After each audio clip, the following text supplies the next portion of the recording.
वक्रतुंड महाकाय कोटिसूर्य समप्रभ निर्विघ्नं कुरु मे देव सर्वकार्येषु सर्वदा।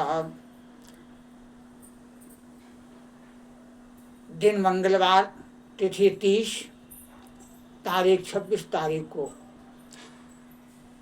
यह हस्त नक्षत्र में मनाए जाने वाला सुंदर हरतीज हरतालिका व्रत, जो माताओं को, बहनों को सुख और सौभाग्य को प्रदान करने वाला बड़ा ही कठिन और उत्तम फल को देने वाला ये व्रत है। ये व्रत इतना कठिन होता है कि 24 घंटे में जल तो पीना दूर रहा, जो लार है वो भी नहीं घूटना चाहिए। कहते हैं जो लार घूट लेता है वो दूसरे जन्म में छिपकली होता है। इसीलिए सभी माताएं बहनें बड़ा कठिन परिश्रम करके अपने पति को दीर्घायु बनाने के लिए, पति के मंगल कल्याण के लिए, पति को खुशहाल और चिरंजीवी बनाने के लिए ये इतना कठिन परिश्रम करके सौभाग्यवती माताएं अपने सौभाग्य की रक्षा करने के लिए, पति को दीर्घायु बनाने के लिए ये व्रत करती हैं। ये व्रत भाद्रपद शुक्ल पक्ष तृतीया में, चतुर्थी में जो है, तृतीया के उपरांत चतुर्थी रात्रि काल में मिलती है, उस समय चतुर्थी में हस्त नक्षत्र में सुंदर ये व्रत किया जाता है। कहते इस व्रत में नीला और काला वस्त्र नहीं धारण करना चाहिए, बढ़िया सुंदर रेशमी गुलाबी चुनरीदार वस्त्र पहन करके इस व्रत को करना चाहिए। मंजन की जगह पर लटजीरा, नीम आदि की दातून करें। साबुन की जगह पर मुल्तानी मिट्टी से सुंदर जो है अपने बालों को धोएं, मुल्तानी मिट्टी का प्रयोग करें। नाना प्रकार के ऋतुफल गौरी और भगवान शंकर की पूजा में प्रयोग करना चाहिए। सौभाग्यवती स्त्रियां सौभाग्य को जो है, सुहाग को माता गौरी के लिए सप्रेम भेंट करें।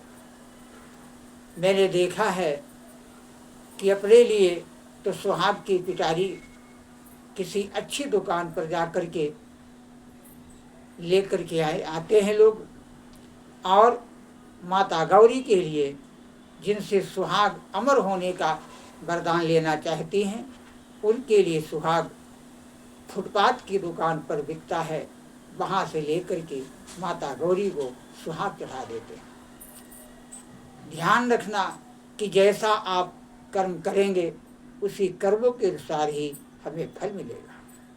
यदि आप अच्छा सुहाग चाहती हैं, अच्छा सौभाग्य चाहती हैं, अच्छे पति को दीर्घायु बनानी चाहती हैं, तो जो भी आपको अच्छा लगता हो उससे कहीं ज़्यादा अच्छा माता भगवती गौरी को अर्पण करें।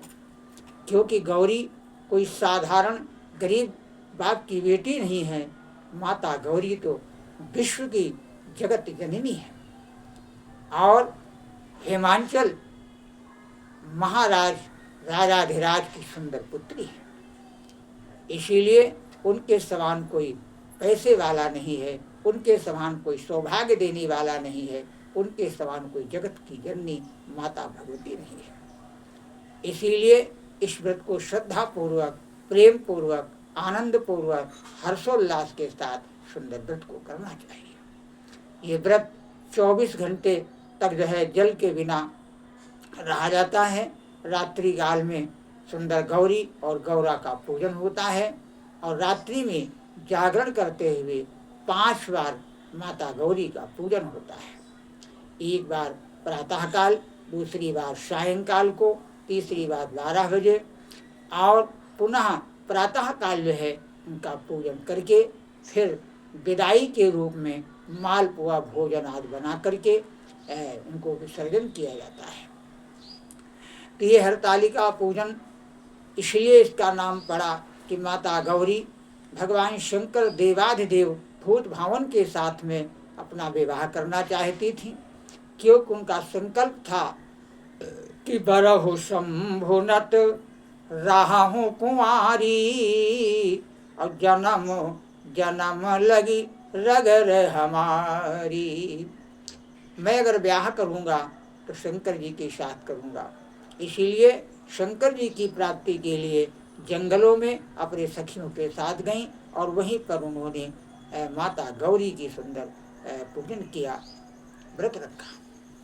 व्रत से माता गौरी प्रसन्न हुई और भगवान शंकर को पति के रूप में प्राप्त करने का सुंदर आशीर्वाद प्राप्त किया।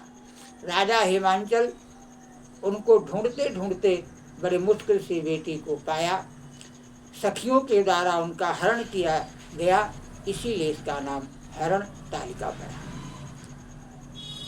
राजा हिमांचल ने बहुत समझाया, लेकिन अंततः माता भगवती का ब्याह सुंदर भूत भावन भोले शंकर के साथ में संपन्न हो गया। भूत भावन भोले शंकर तो आशुतोष तुम अवधर दानी, आरत हरहु दीन जनु जानी। भूत भावन भोले शंकर तो आशुतोष है, शीघ्र प्रसन्न होने वाले हैं और सभी के कष्टों का निवारण करने वाले हैं। ऐसे करुणा के सागर मेरे देवाधिदेव महादेव भूत भावन भोले शंकर ने जगत की जननी जगदम्बा परम्बा भगवती माता गौरा को जो है पत्नी के रूप में स्वीकार किया। ये व्रत जो माताएं बहनें करती हैं उन्हें सौभाग्य की प्राप्ति होती है और हर प्रकार के दुख नष्ट होते हैं और घर में सुख शांति सौभाग्य की प्राप्ति होती है। हर हर महादेव। ओम नमः शिवाय।